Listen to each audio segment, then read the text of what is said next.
Organic ખેતીમાં તમારું સ્વાગત છે. અમારી સાથે જોડાયેલા રહેજો. જય ગૌ માતા મિત્રો. આપણે મકાઈનું સાહ પાડવાનું કામ શરૂ કરી દીધું છે. ટ્રેક્ટર સાહ પાડે છે. દોઢની જાળીએ કહેવાય, દોઢિયો વાવેતર કરવાનું છે આપણે.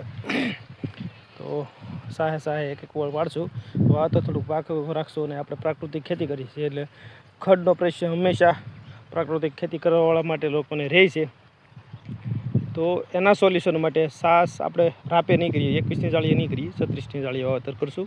તો જેથી કરીને વર્ષમાં 1-2 વાર બળદનું હાથથી વધારે ફરે કે તો એના માટે આપણને મજૂરી ખર્ચ ઓછો લાગે. દાળિયાનું અત્યારે મજૂર મળતા નથી, તકલીફ છે. એટલે આવી રીતે અમે થોડુંક વાવેતરમાં ફેરફાર કરી અને આગળ વધતા હોઈએ છીએ પ્રાકૃતિક ખેતીમાં. અને આજે આપણે ટ્રેક્ટરવાળો હવા દિવસના રાહ જોડાવતા હતા કે ભાઈ આજે આવીએ, કાલે આવીએ, એમ કરીને 2-3 દિવસ કાઢી નાખ્યા છે. અને આવ્યા છે આપણે બીજી વાડીએ છે, ત્યાં પણ કામ લીધું છે. ત્યાં પણ એવી રીતે ઓપરેશન કર્યા છે, કારણ કે ત્યાં મજૂરની શોર્ટ અને બીજો કે થોડોક ડીઝલનો પણ પ્રશ્ન છે. એટલે ખેતી કામમાં થોડું ઘણું મોડું થાય છે.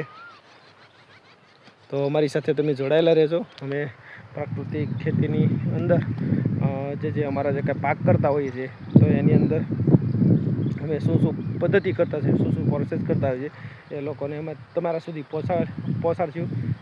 તમે અમારી સાથે બન્યા રહેજો. અમે આગળના નેક્સ્ટ વિડીયોમાં તમને બતાવશું કે અમે કેવી રીતે મકાઈ વાવીએ છીએ, કેવી રીતે અમે આગળ વધીએ છીએ. મકાઈની અંદર પ્રોસેસ શું કરશું, મકાઈ પછી અમે શું વાવવાના છે, બીજા ખેતર મગફળી દેશી વાવવાના છીએ, તો એની અંદર અમે શું કરવાના છીએ. તો એવી રીતે અમે બધા આગળ વધતા હોઈએ છીએ. તો અમારી સાથે જોડાયેલા રહેજો. અને અમે નેક્સ્ટ વિડીયોમાં અથવા અમારા કાંઈ કામો કરીએ છીએ એ અમે આગળ તમને દર્શાવતા રહીશું. જય ગૌ માતા, જય જવાન, જય કિસાન.